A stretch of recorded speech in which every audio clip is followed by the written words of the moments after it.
আল্লাহ আমাকে একটু দান করার সুযোগ দাও।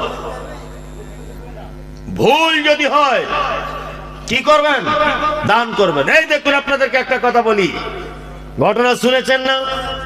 একজন পতিতালয়ের নারী, একজন দেহ ব্যবসায়িক নারী, এই নারীটা রাস্তা দিয়ে যাচ্ছিল। দান কেমন জিনিস দেখুন, রাস্তা দিয়ে যাচ্ছিল, যেতে যেতে দেখছে রাস্তার ধারে একটা কূপ, সেই কূপের সাইডে একটা কুকুর পিপাসায় কাতর হয়ে যাচ্ছে, তার জিহ্বাটা বার করে কাদা মাটিতে চাটছে।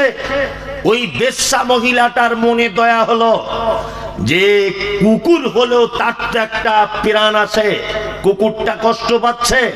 ও তখন নিজের ওড়নাটা নিজের মোজার সঙ্গে বেঁধেছে, মোজাটা খুলে ওড়নাটা বেঁধে, খিমার বলা হচ্ছে, খিমার বলতে ওড়নাকেও বোঝায় বা শাড়ির আঁচলকেও বোঝায়। তা ওড়নাতে এইভাবে মোজাটা বেঁধে কুয়ার ভিতরে মোজাটা ফেলেছে। মোজাটাতে যে পানি উঠেছে ওই পানিটা কোন রকম করে কুকুরকে পান করিয়ে দিয়েছে।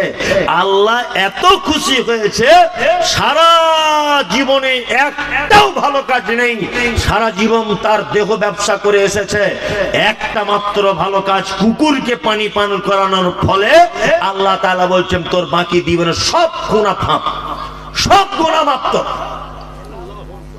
একটাও তোর পাপ নেই।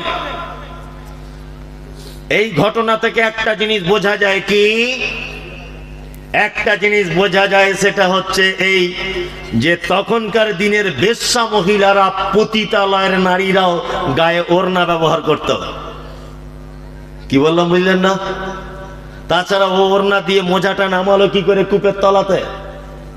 তার মানে বোঝা যায় তখনকার দিনে পতিতালয়ের মেয়েরাও কি ওড়না ব্যবহার করতো না? করত। কিন্তু বর্তমানে এখনকার মেয়েদের কাছে ওড়নাটা বড় বোঝা, বোঝা নয়, খুব বড় বোঝা। আল্লাহু আকবার।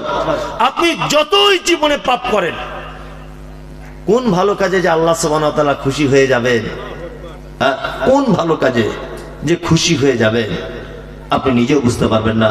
ওই জন্য আল্লাহ সুবহানাহু ওয়া তাআলা বলেছেন কি, ইউসারিউনা ফিল খায়রাত, তোমরা সর্বক্ষণ ভালো কাজের জন্য বেশি বেশি করে দৌড়ঝাঁপ করবে।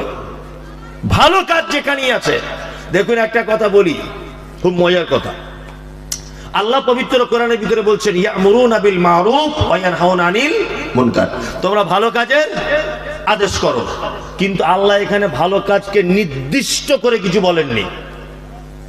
বলেছেন? নির্দিষ্ট করে দিয়েছেন না, অনির্দিষ্ট।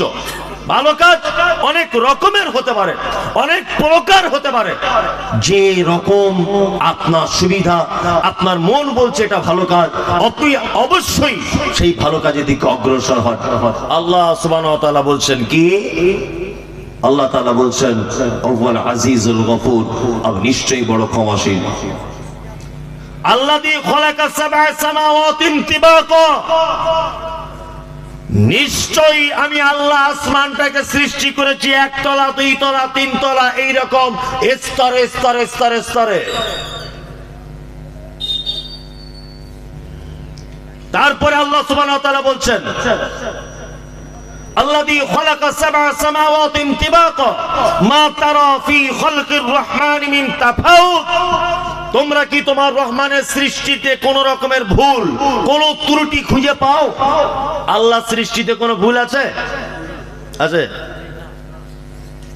রেল লাইনে দেখেছেন প্ল্যাটফর্মে কেউ কেউ দেখবেন হাত দুটোকে এইরকম করে বেড়াচ্ছে, কেউ হাতে আর পায়ে হাঁটছে, কেউ মায়ের পেট থেকে অন্ধ, অন্ধ না? এরা এরা কি অপরাধ করেছিল? এদের অপরাধটা কি? আমরা পাড়া গ্রামের মানুষ অনেক সময় কিছু ভুল কথা বলি।